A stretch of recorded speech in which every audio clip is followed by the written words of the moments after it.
The Brethren in Tasmania, and I'm talking about the Open Brethren, have been well publicised as being a strong movement, and this map indicates the assemblies at their height, which would be about 1986. I think there were 45 assemblies in Tasmania at that time, and the strength of the movement was very much along the northwest coast. The strength of the ascent on the northwest coast has been noted by such people as David Bebbington. He wrote that a particular concentration lay upon the north coast of Tasmania. Cecil Howley was here in 1954, and he wrote in The Witness after he went back, "It is probable that the assemblies along that stretch of coast are without any competitor in the field of pure evangelism." And he went on to say that an Anglican synod had asked for a report on the Brethren in Tasmania and to see what the reasons for the success. And that was reported at the next synod. As hard as I've tried to find a report, I haven't found it, but we take his word that that was the case. Now, there are areas that I want to mention today. One is area here, which is the circular head area of the state. And at their height, there were 7 assemblies in that relatively small area. The other area is this one here at Sheffield. Although it's a small rural area, it has had a wide impact, not only within the state, but with such people as Kevin Dyer and others have had a real impact worldwide. In 1945, only 2 assemblies in the big cities, one in Launceston and one in Hobart. In Hobart, there were 2 Hopkins meetings that later joined the Open Brethren. When I speak of Hopkins Brethren, I'm referring to a group very similar to the Churches of God in the UK, although the Hopkins would never accept that association. But I understand that the Needed Truth people did see a similarity. Now, I'd like to just define a couple of terms before I go any further. One is how I use the term modernity. Now, the socio-cultural norms and attitudes in the period from, say, 1945 through to the end of the 1970s, very much in this setting. It's been said that during these years, there was a search for the best product, the one way of life, the single unifying religion, characterised by dichotomous thinking, the idea of us versus them and right versus wrong, a search for a single meta-narrative, what Peter Berger referred to as a sacred canopy. Now, the second term I'd like to define is postmodernism. Now, I'll try very hard not to use that term, but there is no doubt a change in culture over the period that I've been looking at. Gary Boomer, an Australian scholar, said that the features of this era, that which is significantly different from the area or era of modernity. Leading evangelical scholars in Australia, Stuart Piggin and Robert Linder, has said that it emerged in the 1970s, but only became a heated matter for debate in evangelical circles in the 1990s. Evangelical Australia faced a significantly different culture than that in the modernist past. Piggin and Linda go on to say, postmodernists see truth differently from modernists, whereas for the latter, truth is expressed in objective, absolute propositions. For postmodernists, everything is subjective, relative, and truth is found only in relational integrity. The postmodern world is irreducibly pluralist. There are not only many religious options, but there are many Christian options. Now, secularisation. Charles Taylor saw the process of secularisation under three headings. First of all, that public spaces are empty of God. Secondly, a falling off of religious belief and practice. And thirdly, a move from a society where belief in God is unchallenged to one in which it is understood to be one option among others and frequently not the easiest to embrace. Now, the second and the third process there, I'll be referring to from time to time. I'll talk about the long 60s. There's no consensus on what is meant by the long 60s or really when it started and when it finished. But scholars are agreed that it's a time of unusual transformation linked to the 1960s. And for those who are familiar with Tasmanian history, they might accept what I'm arguing, that the long 60s in Tasmania might have started with the advent of television in, I think it was 1962, and finished with the battle for the Franklin River in the early 1980s. Culture probably needs no explanation, but there's a definition there. Now, in post-war Tasmania, Tasmania has been described as remarkably homogenous. I think it works out that 99.9% of Tasmanians in 1947 gave their nationality or allegiance as British. Piggin and Linda describe the decade of the 1950s as a decade of equipoise, a stable decade, balanced rights and responsibility. And it was accompanied by a consensus on national values. Now, in this modernist climate, brethren flourished.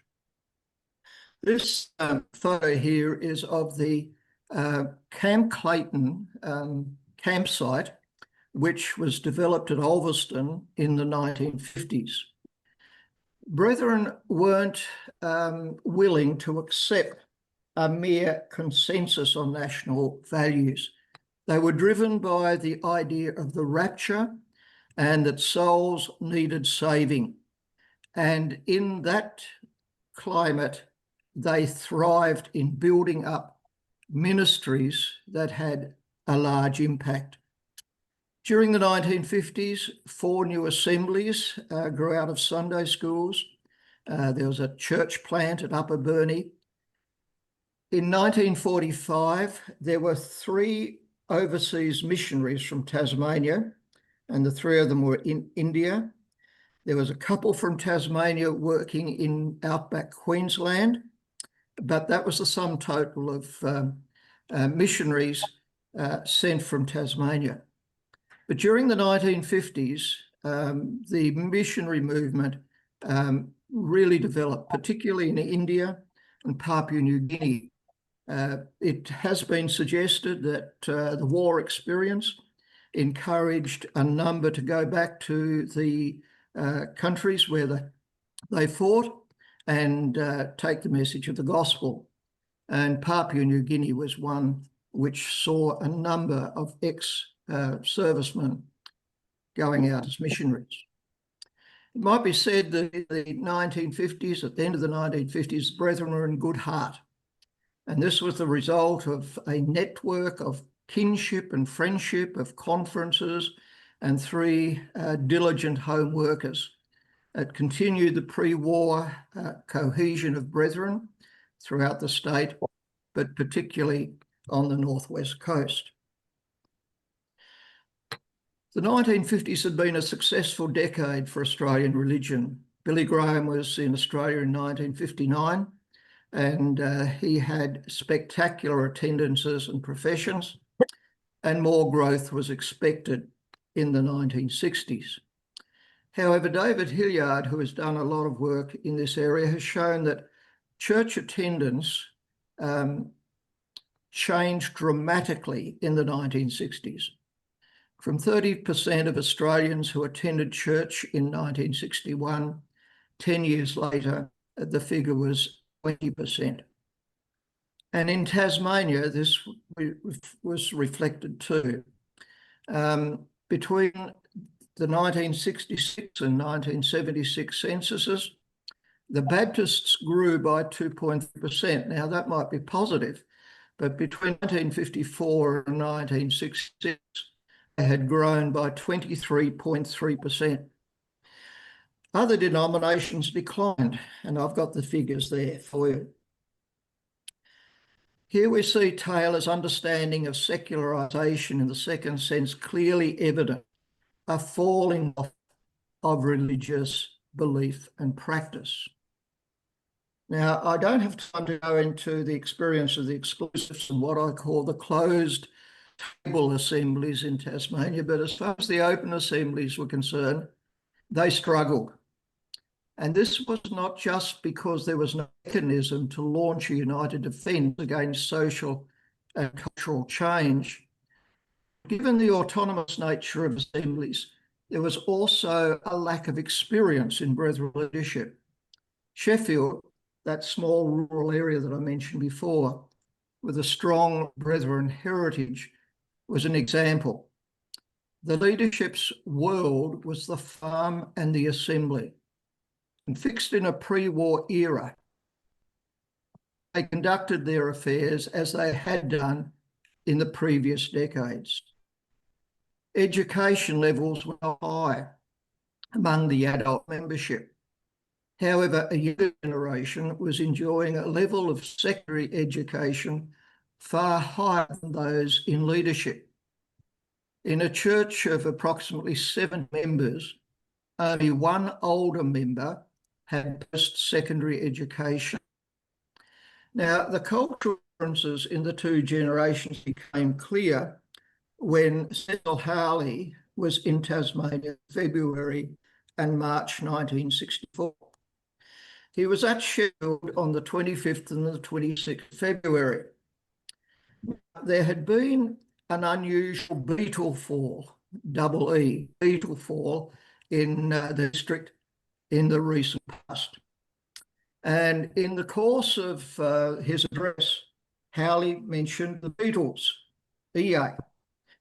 And to the great amusement of the younger generation, the older folk were perplexed trying to understand what the beetle fall had to do with the point the preacher was making. Now, at this time, Alan Dyer and Kevin Dyer arrived home after a world trip. Now, the name Kevin Dyer is familiar to some of you because of his work with international teams and Bright Hope International. But his older brother, Alan, returned and stayed in Sheffield. And Alan said that he returned with a head full of ideas, but he was blocked by the conservative leadership at Sheffield. Young people had no social contact outside church services. And Alan wanted to start a youth group using the back room of the Gospel Hall for activities such as table tennis, but he was blocked. It was a holy place. And Alan said, we lost Winston, Philip, Trevor and Russell from the Brethren fold as a result of that hard stand by the leadership. Now, 60 years later, I was able to interview 3 of those young men. They realised that they had experienced a significant era in Brethren history and cultural change. They realised their education was higher than the older generation.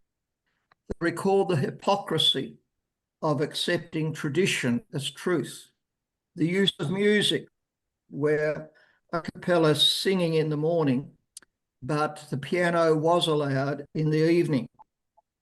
They recalled the preaching of Enoch Coppin, who was a New Zealand evangelist in Tasmania in the 1950s and 1960s, and Jock Smith, a local worker, as a gospel of fear. They remembered the congregation as judgmental. They questioned their leadership about things like dancing and going to the cinema, but they had no satisfactory answers. Now, I just want to labour on this for a moment because I think it is significant in helping us to understand how the cultural setting of the time impacted the ideas and the activities of the Brethren. In Hobart in the early 1960s, a youth ministry did begin in the home of George Charlton, who's pictured here. He was a future Deputy Crown Solicitor for South Australia. And the program included hymns, choruses, Bible reading, prayer, quizzes, Bible competitions, and then a speaker. Speakers were organised by the elders from the Hobart and Glenorchy assemblies. This is the important point. Charlton reported the whole aim of the movement is a spiritual one. And although the need for healthy recreation and for Christian fellowship is recognised, it is not considered necessary to provide entertainment in the usual sense, nor an elaborate supper. Now, in 1969, a camp at Camp Clayton was conducted, and these folk here, Athol and Enid Holton, were the camp parents. And to my amusement, I discovered a letter written by Athol to the management committee. Now, why I say amusement, because I realised that I was at this camp and I remember it clearly. And Athol wrote that he was disappointed that the camp seemed to be orientated towards entertainment in preference to Bible study. He spoke of a singing on the Sunday night that became a jam session. It was very noisy. There were flashing lights, rhythmic clapping, and he considered it to be an indication of satanic influences, and that in future these should be banned. I had to smile because he added that there was a lack of discipline. There was smoking and lovemaking. Well, I do recall holding hands with a certain young lady and stealing a kiss on New Year's Eve, but that really was the extent of the lovemaking as far as I remember. Now, my point here is that in the 1960s, there were good intentions on reaching young people, but it was not clear how to do that. Now, to be fair, the recognition of teenager as a social category had only been identified and commodified in the previous decade. On the Northwest Coast in the early 1960s, it was Bible study. There was a combined youth fellowship where 4 assemblies joined together on the second Saturday of each month, and the minutes state clearly what the goal was. It must be kept of a spiritual nature to bring forth fruit for the glory of God. Each year, the Christian Youth Fellowship put on a youth congress. 500 young people travelled to Devonport to join together for what really was a typical old-fashioned Brethren conference. The only difference was that there are some singing items in both the afternoon and evening sessions. Now, the report of the third such Congress in 1965 said, older ones were particularly impressed by the orderly conduct and reverence shown by our young people and their evident appreciation of the interest shown in them. Now, this was spiritual growth, the outcome of systematic Bible teaching. Respect and compliance reflected the success of the Brethren ethos. But this was not the world of Sheffield's 4 young men, nor was it the world of the youth in the 1970s. Bible instruction alone in a social setting where faith in God is unchallenged might produce compliant followers. But in a society experiencing the impact of late modernity and rising secularity, young Christians needed purpose, a sense of fullness that was God-referenced, or a condition in which one's highest spiritual and moral aspirations point inescapably to God. Now, despite what I've just been saying, Brethren flourished in the long 60s. There were 12 new assemblies, social activities in Beth Shalem and aged people's home, children's homes, missionary endeavour. Kevin Dyer was commended from Sheffield, and Colin and Cynthia Tilsley and Gospel Literature Outreach were commended from the Hobart Church. Missionary endeavour just flourished. I've got some figures there which are quite significant. In the 1940s, it was estimated that 1 in 110 Brethren went out as missionaries. Anglicans 1 in 400, Wesleyans 1 in 600. But in 1968 in Tasmania, 1 in 60. And that figure would be much lower if the number of children were taken out. In 1975, 1 in 93. And the significant thing is that between 1966 and 1976, when other denominations were declining, the Brethren increased by 30.2%. Now, why? I believe that the key to understand why assemblies grew in such numbers was a generational change. Many of the older leaders passed away, and younger men, many of whom still represented the old families, took over the leadership.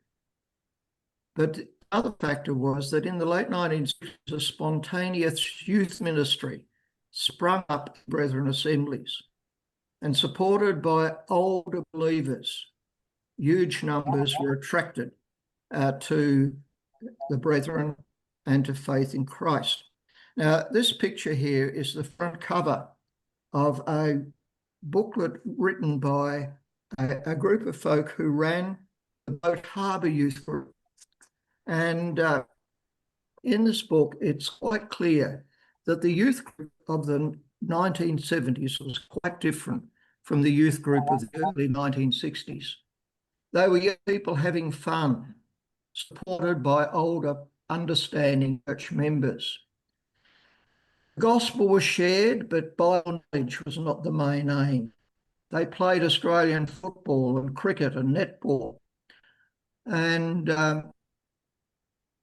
the youth group climbed mountains, went on hay rides, went on scavenger hunts, taught Year 10 teenagers to drive, held camps, drove along the Bass Highway, the main highway in the area, in a cattle truck, with the whole youth group taking the place of the cattle.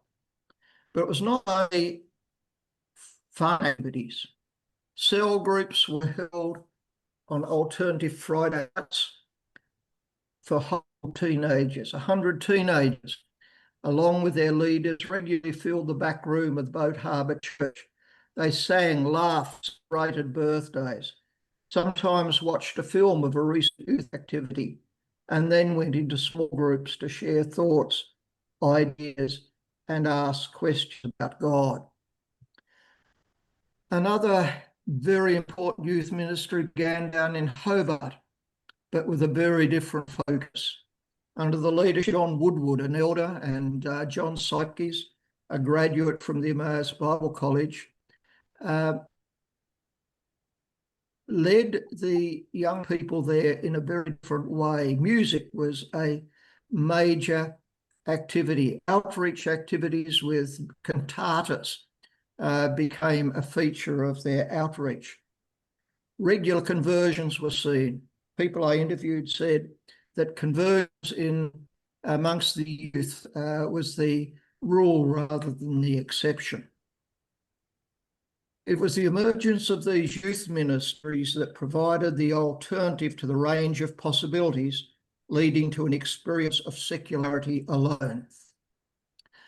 The opportunity to meet future life partners with a similar value system was a welcome bonus. While there is no record, it is highly likely that the growth in brethren numbers between the censuses of 1966 and 1976 is due primarily to the changes that took place in the ministry to youth. Biological growth, keeping brethren young people, winning new converts, combined to give steady growth amongst the open brethren during these years. Now, I must move on quickly. The 1970s then saw growth and progress amongst the assembly. But come the 1980s, we start to see change. And I've called these years the transition years. There were ebbs and flows, and it wasn't just in brethren circles, it was in state politics, it was in Australian federal politics. And in Tasmania, it started to become apparent that the unchurched were not attracted to the Assembly's message. And in the Sheffield Assembly in 1981, there were 34 baptised believers. And 2 of these went to the leadership and said, church is boring. If it doesn't change, we are moving to the Baptists. Now, Alan Dyer was one of the leaders there, but as I said earlier, he had constantly been blocked by the older membership. And he said to these 2 who were threatening to move, give me a chance to make a change. And the change was quite simple. They moved their 11 o'clock communion service to the afternoon, and they started a Bible hour at 11 o'clock. And they emphasised the need for friendship evangelism.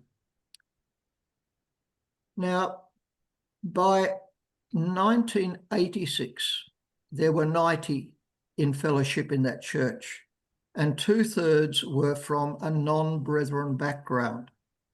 Many alternative lifestylers were in the district, and these in particular were drawn to this church. Now, given the success of this change in meeting time, many other churches tried to do the same, but didn't have that success.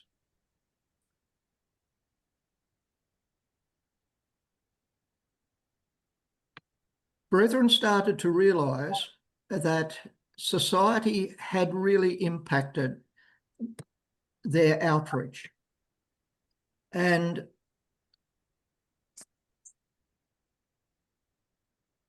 the need for pastoral care was seen as a priority.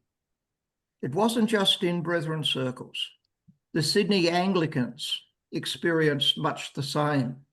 And Broughton Knox, the principal of Moore College, and Donald Robinson, the Archbishop of Sydney, initiated what became known as the Knox-Robinson ecclesiology, that the church as a body of God's children meeting for the benefit of each other rather than as an agency of evangelism.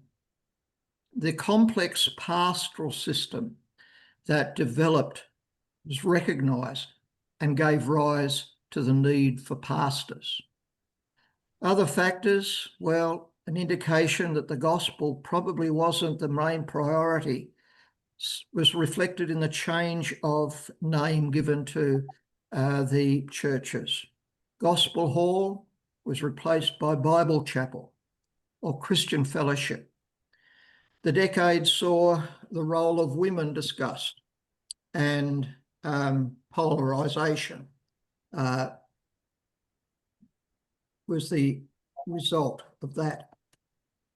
There were signs of change during this decade. Two Americans, Gene Gibson and Mark Porter, ran shepherd seminars in Tasmania. And this had a big impact upon the Tasmanians. They recognised that in the West, assemblies were not necessarily growing, but in decline.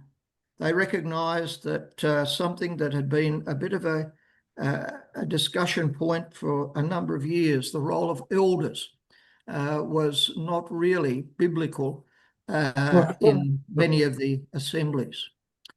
The sameness of assemblies started to be challenged. Leaders were put on notice that the cerebral past was not acceptable, that a heartfelt experimental worship was desired. It was a sign of the changing times. The picture there is of Tim Dyer, Alan Dyer's son, and he set up a study centre at Camp Clayton, and this was meant to prepare young people for future leadership, given the complex pastoral situations that they faced. In short, the brethren faced a crisis of identity. Now, I just have to backtrack here a moment, because during the period that I've been talking about, in the background was the threat of Pentecostalism and the charismatic movement. Now, by and large,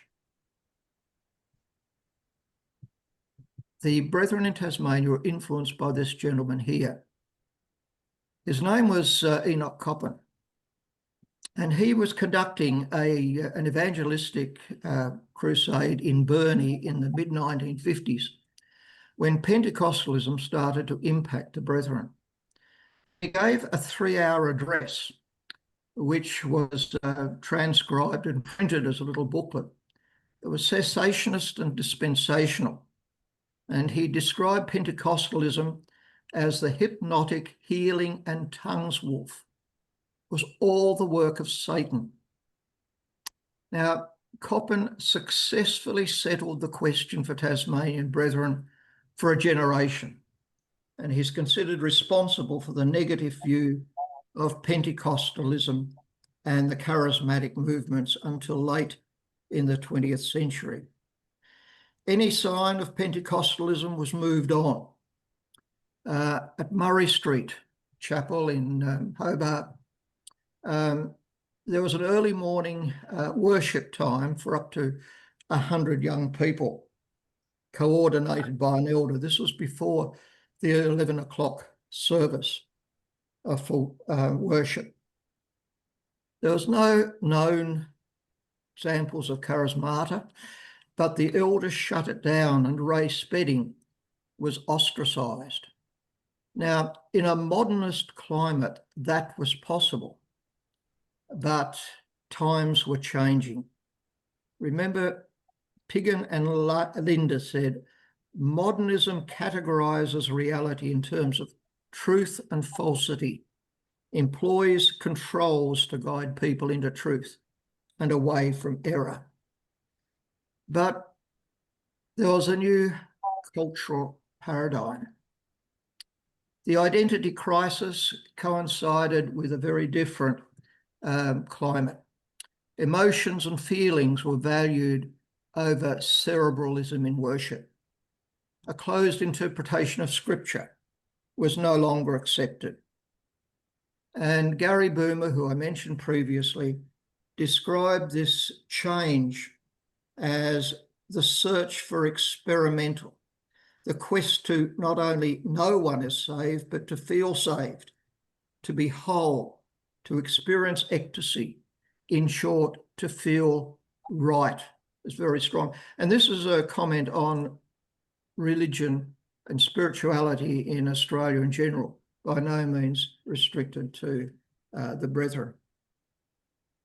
Well, this coincided with a move by a number, in fact 32 Tasmanians, to visit Te Atatu in New Zealand, where Brian Hathaway had a strong influence in the Te Atatu Church. It had gone through a time of renewal, and this group, representing 5 of the 6 assemblies, went to New Zealand and were introduced to the Te Atatu experience. They saw the social activities that the church was involved in, but the takeaway was really the emphasis on the ministry of the Holy Spirit. Signs of decline. The second last point that I've got there is the main one, I think, that the visit to Te Atatu caused polarisation within the Tasmanian community. The Tasmanian traditional assemblies pushed back, and charismatic assemblies felt isolated because 5 out of the 6 assemblies that were represented in the Te Atatu visit introduced aspects of what they saw in their home assemblies. And it led to up to 5 assemblies becoming Assembly of God or apostolic churches. But that wasn't the only sign of decline. Beth Shalem, an aged people's home, closed after 25 years. The children's homes lost their Brethren identity. 2 circular head assemblies joined together to form the Smithton Christian Fellowship in the late 1980s, but the disgruntled started another assembly. That was the first division that had taken place since 1940. The extent of this decline is seen in Circular Head, the area I pointed out earlier that had 7 assemblies in a fairly small area. In 1991, 8.96% of the district's population identified as Brethren. In 2021, it was 1.2%, from 745 to 100 people. Now, those pictures there show Smithton Christian Fellowship building, and that was a church which one Sunday morning it was announced that next Sunday our service will be in the Apostolic Church, which is now known as the Dream Builders.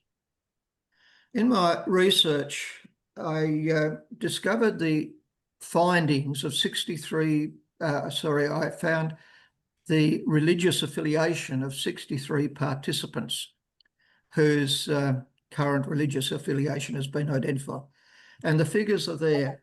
I can't see them on my screen. I hope you can. But approximately 30% went to a Pentecostal or charismatic church. 24% remained with the Open Brethren. Large number moved to other churches, spheres of leadership in other churches. The interesting thing is that very few of those that I interviewed no longer identify as a Christian.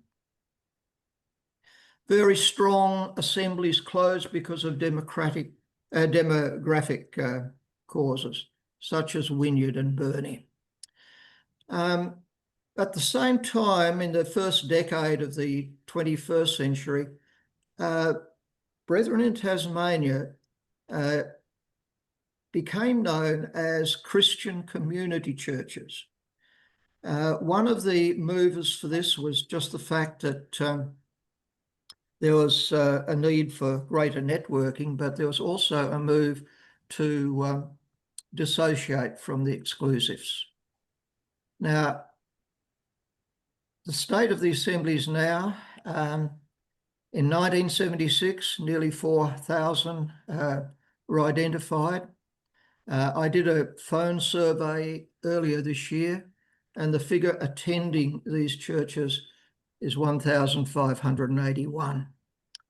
The terms brethren and gospel hall have disappeared from all but the most conservative and closed table assemblies, and the brethren links are unknown among the current generation members of Christian community churches.